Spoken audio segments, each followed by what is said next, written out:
भैया बहनों, आज का विषय है बायोलॉजी में जो अगला विषय है वो है तना। हमने पौधे के विभिन्न भागों के बारे में पढ़ा था कि पौधे के कौन कौन से भाग होते हैं। सबसे पहले जड़, फिर तना, फिर पत्ती, फिर पुष्पक्रम, फिर पुष्प, फल और उसके बाद बीज। तो आज हम तने के बारे में पढ़ेंगे।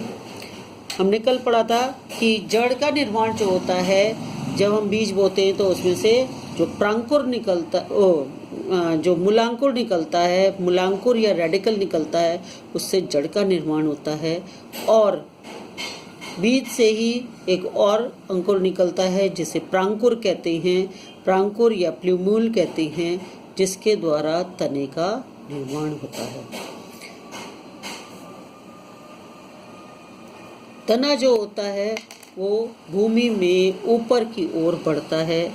तने पर ही पत्तियाँ, फूल, फल, बीज सब तने के ऊपर ही लगते हैं। इस तरह से तना पौधों का एक बहुत मुख्य अंग है और ये अन्य पौधे के अन्य भागों को भी संभाल कर रखता है।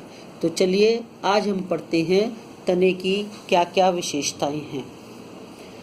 तने की विशेषताएं यदि हम देखें तो यह भ्रूण के प्रांकुर से विकसित होता है।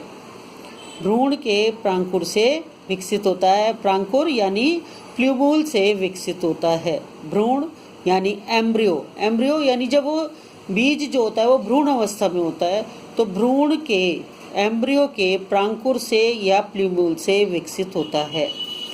प्रांकुर से या प्लूम्यूल से प्ररोह या शूट बनता है। शूट यानी तना बनता है, जिसकी अग्रस्त कलिका या एपिकल बड से तने का विकास होता है। ये देखिए, यदि ये एक तना है जिसमें यहाँ सबसे ऊपर एक कली पाई जाती है। आपने देखा होगा कि तने जो होते हैं ऊपर से पतले होते हैं और बिल्कुल बहुत छोटी सी, अगर ध्यान से देखें तो उसमें कली जैसी रचना पाई जाती है। इस कली को ही शीर्षस्थ या अग्रस्त कलिका या एपिकल बड कहते हैं। टर्मिनल बड भी कहते हैं क्योंकि सबसे लास्ट में है, इसलिए इसे टर्मिनल बड भी कहते हैं, एपिकल बड भी कहते हैं या इसे अग्रस्त कलिका कहते हैं। और ये कलिका ही बढ़ती जाती है ऊपर की ओर, जिससे तना लंबाई में बढ़ता है। तो तने का निर्माण प्लूम्यूल या प्रांकुर से होता है और इसके शीर्ष पर अग्रस्त कलिका या एपिकल बड पाई जाती है। दूसरी विशेषता है, यह भूमि में ऊपर की ओर वृद्धि करता है। भूमि में ऊपर की ओर वृद्धि करता है यानी गुरुत्वाकर्षण के विरुद्ध वृद्धि करता है। इसलिए ये ऋणात्मक गुरुत्वाकर्षण या निगेटिवली जियोट्रॉपिक होता है। जड़ जो पॉजिटिवली जियोट्रॉपिक है ना, क्योंकि वो गुरुत्वाकर्षण के तरफ चलती है, इसलिए वो पॉजिटिवली जियोट्रॉपिक या धनात्मक गुरुत्वाकर्षण होती है। लेकिन तना जो होता है वो ऋणात्मक गुरुत्वाकर्षण या निगेटिवली जियोट्रॉपिक होता है। अगली विशेषता है तने की, तना जो होता है वो सदैव धनात्मक प्रकाश अनुवर्ती होता है। धनात्मक प्रकाश अनुवर्ती या पॉजिटिवली फोटोट्रॉपिक होता है। ये प्रकाश की ओर वृद्धि करता है, सूर्य के प्रकाश की ओर ऊपर की ओर वृद्धि करता है। इसलिए जो तना होता है वो सदैव धनात्मक प्रकाश अनुवर्ती या पॉजिटिवली फोटोट्रॉपिक होता है। प्रकाश अनुवर्ती क्योंकि प्रकाश की ओर वृद्धि करता है, इसलिए इसे धनात्मक प्रकाश अनुवर्ती या पॉजिटिवली फोटोट्रॉपिक कहते हैं। तने पर पर्व और पर्व संधियां तथा कलिकाएं पाई जाती हैं। तने पर पर्व यानी इंटरनोड्स, पर्व संधियां यानी नोड्स तथा कलिकाएं यानी बड्स पाई जाती हैं। कल भी मैंने बताया था कि तने पर गांठे जैसी रचनाएं पाई जाती हैं। जगह जगह पर गांठे जैसी रचनाएं पाई जाती हैं तने पर। ये देखिए, जैसे एक गांठ ये है और दूसरी गांठ ये है। इन गांठों जैसी रचनाओं को नोड्स कहते हैं, नोड्स या पर्व संधि कहते हैं।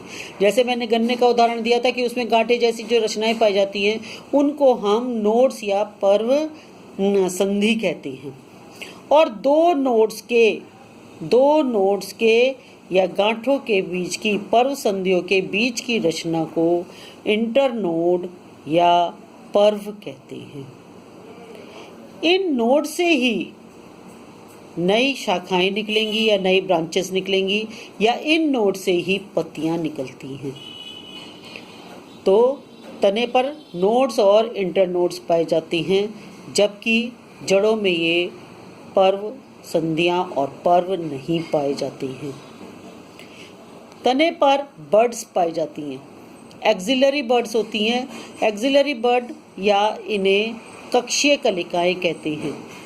इन्हें कक्षीय कलिकाएं कहते हैं, जिनके जहाँ पर ये होती हैं उसके पास से पत्ती निकलती है या नई शाखा निकलती है। ऐसी कलिकाओं को एक्सिलरी बर्ड या कक्षीय कलिकाएं कहते हैं, और जो ऊपर की ओर बर्ड होती है उसे एपिकल बर्ड या अग्रस्त कलिका कहते हैं।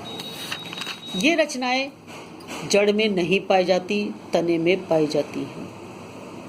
तने पर पत्तियां लगती हैं, पुष्प लगते हैं और फल उत्पन्न होते हैं। तने से निकली पार्श्व शाखाएं लेटरल ब्रांचेस बहिर्जात होती हैं या एक्सोजेनस होती हैं, यानी वो अंदर तक, तने के अंदर तक उनका संबंध नहीं होता, वो बाहर की ओर लगी रहती हैं और बाहर से ही आपने देखा होगा वो टूट जाती हैं, तो कोई फर्क तने पर नहीं पड़ता।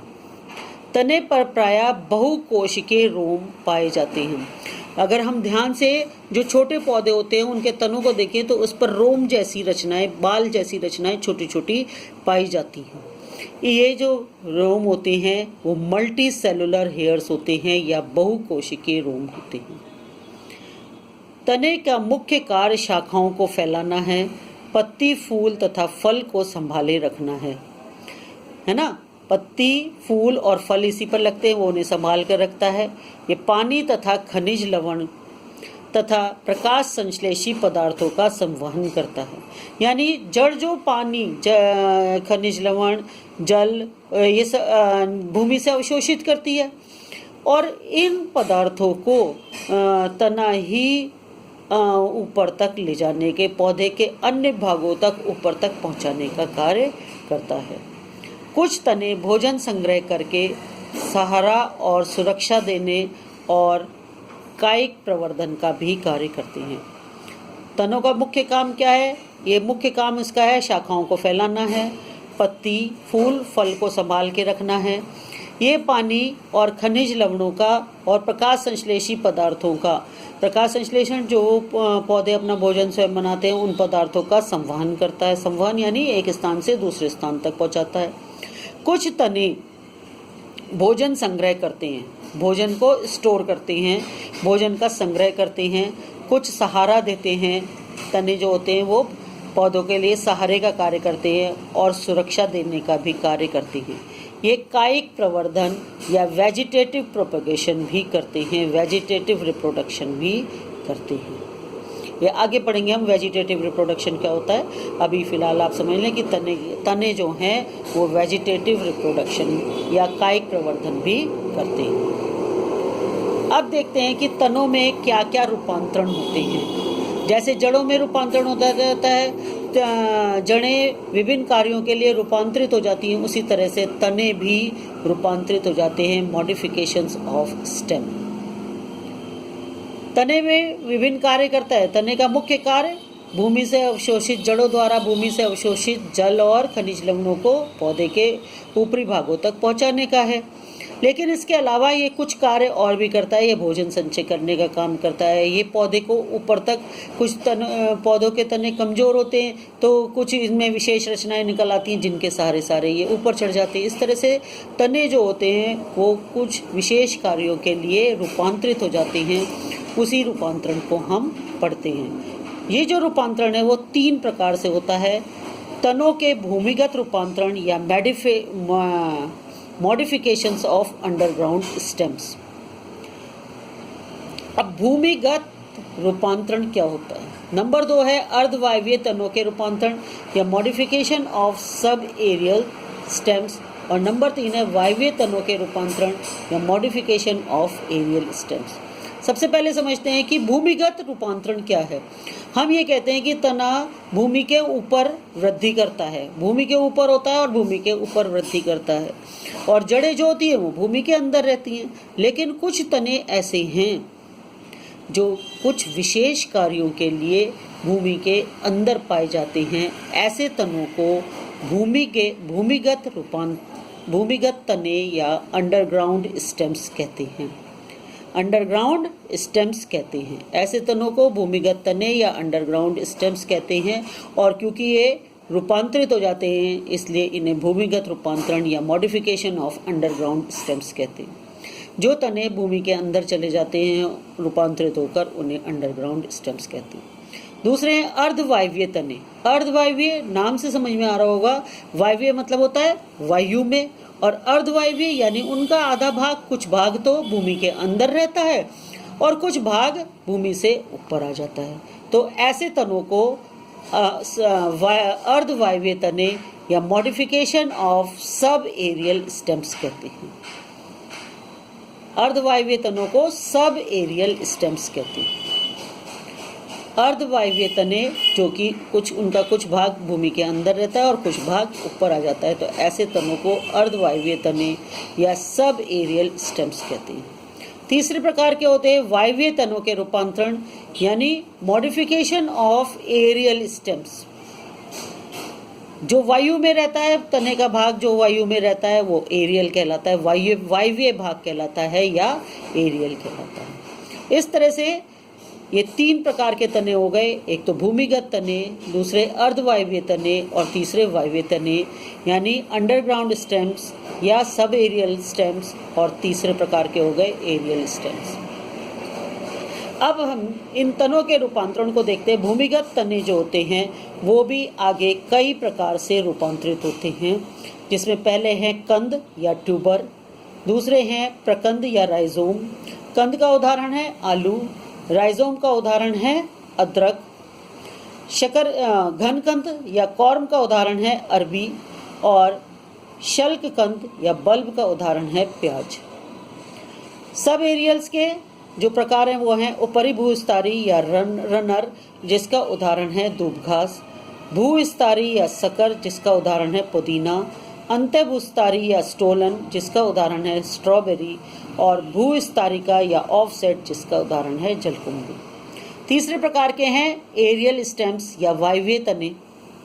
इनका है पर्णकाय स्तंभ या फिल्लोक्लेड, जिसका उदाहरण है नागफनी। पर्णाभ पर्व भी है एक, जिसका उदाहरण है एस्पेरिगस। तना प्रतान या स्टेम ट्रेंड्रिल, जिसका उदाहरण है अंगूर, और तना कंटक या स्टेम थॉर्न, जिसका उदाहरण है नींबू। ये तो हमने इनके उदाहरण पढ़े और मेन टाइप्स पढ़ लिए कि कितने प्रकार के ये होते हैं। अब चलते हैं भूमिगत तनों के रूपांतरण के बारे में। भूमिगत तने जो होते हैं वो अपने अंदर भोजन का संचय कर लेते हैं, भोजन को स्टोर कर लेते हैं, और जिसके कारण ये वृद्धि या कायिक जनन या वेजिटेटिव रिप्रोडक्शन करते हैं। ये जिसके कारण ये वेजिटेटिव रिप्रोडक्शन करते हैं, भोजन संचय करते हैं। भोजन संचय करने के कारण ये फूलकर मोटे हो जाते हैं और फिर इनमें कायिक जनन की क्षमता आ जाती है। हमने जनन पढ़ा ना, जनन जो होता है वो पौधे के बीज से ना होकर पौधे के किसी अन्य भाग से जब जनन हो जाता है तो उसको हम कायिक जनन या वेजिटेटिव रिप्रोडक्शन कहते हैं। तो ये जो भूमिगत तने हैं वो वेजिटेटिव रिप्रोडक्शन में सहायता करते हैं। ये कई प्रकार के हैं, जिसमें पहला है कंद या ट्यूबर। पहला है कंद या ट्यूबर। ट्यूबर में क्या होता है, कंद में क्या होता है कि जो एडवेंटिशियस रूट्स हैं, जो तना है, तने से पतली पतली शाखाएं निकलती हैं, तने से पतली पतली शाखाएं निकलती हैं और इन शाखाओं के सिरे फूल जाते हैं। फूल कर भोजन संचय के करने के कारण फूल कर मोटे हो जाते हैं। इन शाखाओं के सिरे भोजन संचय करने के कारण फूलकर मोटे हो जाते हैं। तो ऐसे तनों को कंद या ट्यूबर कहते हैं। अब ये भूमि के अंदर है, हम कैसे कह सकते हैं कि ये तना है? क्योंकि इसमें पर्व और पर्व संधि नोड्स और इंटरनोड्स पाए जाते हैं। ये ऐसे नहीं दिखाई देते। इसका उदाहरण है आलू। आप आलू से समझ जाएंगे। आलू आपने देखा ही है। आलू जो होता है, ये देखिए आलू है। आलू में इस तरह के गड्ढे पाए जाते हैं। इन गड्ढों को, जिन्हें हम आम तौर पर आंख कहते हैं, क्या कहते हैं? आंख कहते हैं। इनमें छोटी छोटी कलिकाएं होती हैं, बहुत छोटी छोटी कलिकाएं होती हैं, और जो कि शल्क पत्रों से या स्केल लीव्स से ढकी रहती हैं। इन कलिकाओं में जनन की क्षमता होती है, यानी ये अगर इस पौधे आलू का इतना भाग काट कर हम भूमि में दबा दें तो उससे आलू का नया पौधा उग जाता है। अब ये बीज से नहीं उगा, क्योंकि ये आलू से ही उग गया, इसलिए इसको कायिक प्रवर्धन या वेजिटेटिव रिप्रोडक्शन कहते हैं। तो आलू में जो ये आँख पाई जाती है और आलू फूलकर मोटा हो जाता है। आपने देखा होगा कि आलू को कई दिन तक यदि रखा रहने दें तो उसमें से इस प्रकार से ये बढ़ने लगता है। इस तरह से ये कलिकाएं निकल आती हैं ऊपर की ओर, है ना। तो ये जो कलिकाएं हैं वो आगे नया पौधा बनाने के लिए शुरू हो जाती हैं। तो पहला भाग हो गया हमारा कंद या ट्यूबर। कंद या ट्यूबर, जिसमें तने के पतले पतले सिरे जो भूमि के अंदर चले गए थे वो फूल कर मोटे हो जाते हैं और आलू का रूप धारण कर लेते हैं। इस आलू में आँख जैसी रचनाएं पाई जाती हैं, जो कि जिनमें कलिकाएं पाई जाती हैं और जो शल्क पत्रों से या स्केल लीव से ढकी रहती हैं। इन कलिकाओं से ही वेजिटेटिव रिप्रोडक्शन होता है। दूसरा है राइजोम या प्रकंद। कंद था, ट्यूबर। प्रकंद है राइजोम या प्रकंद। इस प्रकार के तने भूमि के भीतर क्षैतिज दशा में वृद्धि करते हैं। इसका उदाहरण है, आप उदाहरण से समझ जाएंगे इसे भी। इसका उदाहरण है अदरक या जिंजर। ये जो अदरक है, इस तरह से भूमि के अंदर ये भी फूल कर मोटा हो जाता है और ये इस तरह से भूमि के अंदर क्षैतिज दिशा में वृद्धि करता है। इसे हम राइजोम कहते हैं। आपने देखा होगा अदरक के ऊपर इस तरह के छोटे छोटे बाल जैसी रचनाएं पाई जाती हैं। ये स्केल लीव्स पाई जाती हैं। इन्हें शल्क पत्र या स्केल लीव्स कहते हैं।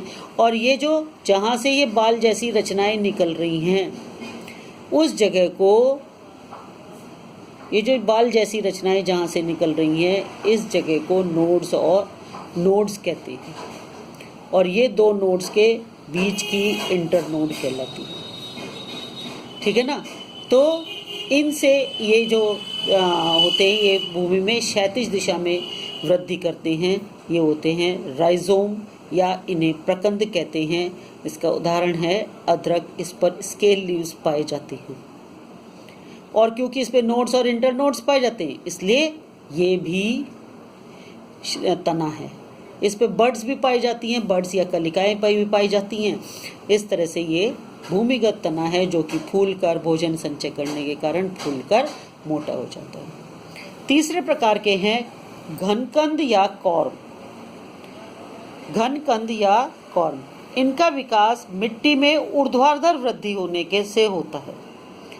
इसका उदाहरण है अरवी या जिमीकंद। आपने देखा होगा अरवी ऐसे लंबी होती है, इस तरह से लंबी होती है और इस पर भी ये स्केल लीव्स, ये नोड्स और इंटरनोड्स पाए जाते हैं, जिनसे ये ब्राउन कलर के छोटे छोटे धागे जैसी जो रचनाएं होती हैं वो स्केल लीव्स होती हैं या शल्क पत्र पाए जाते हैं। और ये बस अदरक और अरवी में यही अंतर है कि ये भूमि में ऊर्ध्वाधर वर्टिकली वृद्धि करते हैं, जबकि अदरक जो है वो भूमि में क्षैतिज दिशा में वृद्धि करता है। इसके बाद अगला आता है शल्क कंद या बल्ब। शल्क कंद या बल्ब, इनका तना बहुत छोटा और चपटा हो जाता है, तश्तरी नुमा या डिस्क की तरह का हो जाता है।